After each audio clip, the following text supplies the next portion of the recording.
Congratulations nga pala sa winner natin this week. Kaya kung bago ka pa lang dito sa aking YouTube channel, abay mag-subscribe ka na po para makasali ka sa ating weekly pa-cellphone giveaways. Dahil nga po tuloy-tuloy ang pamimigay natin ng cellphone. Bilang pasasalamat ko na rin sa mga followers natin sa aking Facebook page, sa mga subscribers dito sa aking YouTube channel, at syempre sa mga nagpa-follow sa akin sa aking TikTok account. So anyway, sana mas-support nyo din ako sa ating bagong business. Hello everyone! Again, welcome na naman dito sa aking YouTube channel. Again, this is Yana. In today's video, pag-usapan natin itong isang loan app na kung saan nag-o-offer ng mas malaking amount, and I think pwede nyo itong i-consider na pwedeng mautangan online kapag naghahanap kayo ng pwedeng mautangan para sa mga pang-emergency na pangangailangan.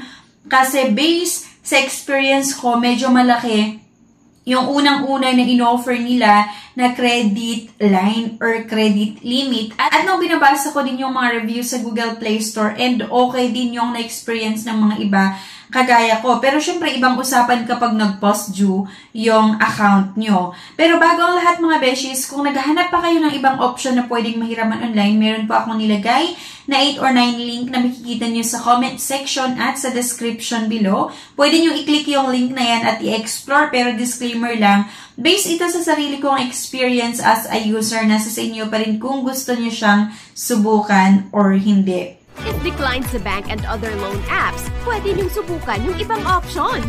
See the links sa description at sa comment section below. Click the link and apply.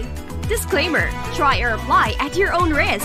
So let's get back to the topic. Bali, ang pag-usapan natin ay itong loan app na si eTomo. Under nga daw siya ng A&D Financing Corporation. Kapag i-open nyo itong si eTomo, makikita nyo na pwede nga daw makahiram hanggang 500,000 pesos at meron silang nilagay na hanggang 360 days with low interest rate. Para makapag-apply nga tayo dito, syempre kailangan nating mag-create ng ating account, or kung nakapag-apply na kayo before, tas na-decline, tas gusto nyo lang na i-retry ulit or mag-re-apply, baka sakaling mag-okay yung application nyo ngayon, dito tayo sa login. Ang medyo nakakalungkot kaso ay ang pwede lang na makapag-apply dito ay yung living in or working in Metro Manila. So, hindi pala siya pang buong Pilipinas. Yung mga nasa Metro Manila lang nagtatrabaho or nakatira sa Metro Manila. Dapat daw po yung edad ay 21 years old and above.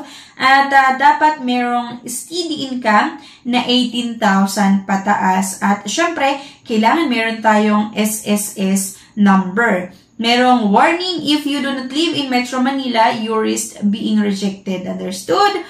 Okay, so kapag gusto nyo nga mag-apply dito, type of ID, select type of ID. Ayan, front of ID, and syempre meron ding selfie. The photos must be clear and within the four corners of the box to avoid resubmission. Next, dito ay yung personal information. The name must be the same as the ID submitted. Dapat po yung pangalan na ilalagay nyo dito ay same lang doon sa nakalagay sa ID na na-submit nyo. So, kailangan nyo ang sagutan tong first name, middle name, syempre yung last name at birth date. Ayan, application form, please fill out the following fields. Ayan nga, yung personal information, okay na. Dito nga tayo sa current address. Enter your address information. Ayan, current home address, ownership, owned, province of current address, city, barangay, at yung street. Sumunod na nga ay yung employment information.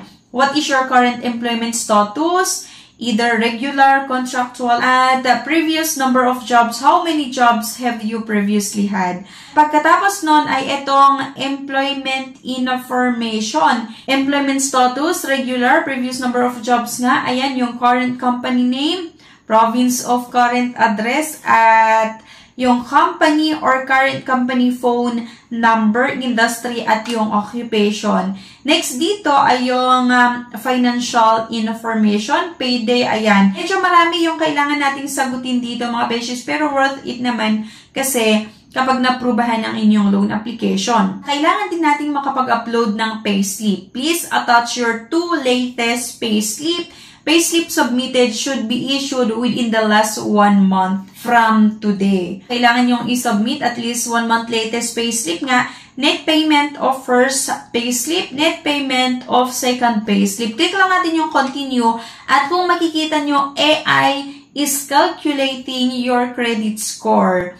It may take 10 to 15 minutes, so please wait for your result. So, ito mga beshi, seldom it may take a while when the CAC server is down during the weekend. Okay? So, actually, itong pag-apply ko dito mga beshis ay hindi siya yung pangmabilisan. Inabot ng 5 araw. Kung naghanap kayo ng pwedeng mautangan na yung pangmabilisan lang, hindi ko nire-recommend itong loan app na ito kasi nga medyo matagal yung pag-process nila ng loan application kasi siguro mas malaki naman yung pwede nilang maaprubahan. At ang requirements na kailangan nyo submit ay syempre yung government issued ID or valid government issued ID at yung 1 month latest payslip. Ang nagustuhan ko dito ay kahit na medyo matagal yung pag-process nila ng loan application, pero worth it naman kasi malaki yung pwede nilang i-approve at mas mahaba din po yung payment terms na ino-offer nila. So, kung makikita nyo mga beshi, congratulations, you have passed the AI scoring.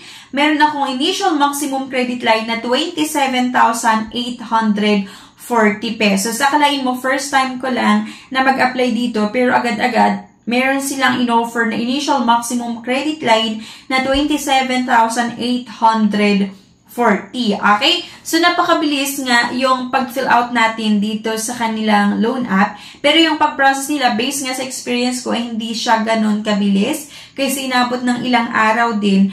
Pero, nung na-aprubahan nga or nung nag-offer nga sila, diba, merong 27,840 na inisyo nila na credit line. At kapag isubmit mo or kapag i-click mo yung continue, kailangan mo lang isubmit yung location mo, yung office, and then yung residence. Okay? So, once na isubmit mo, mayroong tatawag sa inyo. Okay? So, kailangan mong ilagay yung best time to call na pwede kanilang matawagan para lang din for employment verification. Okay? So, once na natapos lahat yung mga process nga, antayin mo na lang yung pag-process nila ng inyong loan application at based nga sa experience ko, inabot ng ilang araw din. Tapos yun nga, meron silang i-offer na first credit limit na 27,840 at merong loan terms na 6 to 9 months. Diba? Medyo mahaba din po yung payment terms na i-offer nila. Kaya, kahit medyo matagal yung pag-process nila ng loan application, worth it naman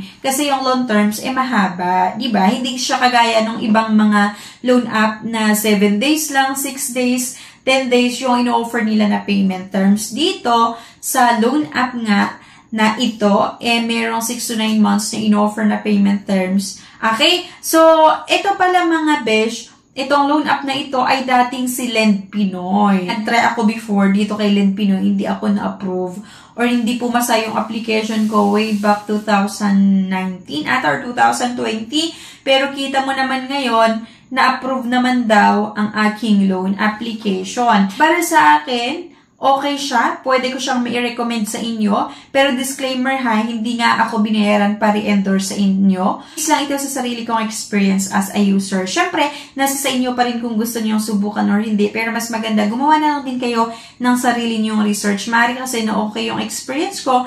Pero yung experience ng mga iba nga, hindi. So sa atin naman kasi talaga, nagbabayad tayo on or before yung due date. Okay? Kasi nga po, gumagawa tayo ng honest review sa iba't ibang mga loan app at sa mga bagong loan app na lumalabas sa Google Play Store. Okay? So sana may nakuha kayo na idea sa video na ito. So ayun nga, pwede nyo i-consider tong pautangan na ito kung naghahanap kayo ng iba pang pwedeng mautangan online. Kung sakaling ma-decline kayo, pwede nyo rin itry yung link na makikita nyo sa comment section at sa description below. Pero disclaimer nga, based lang ito sa sarili kong experience as a user. Ayan.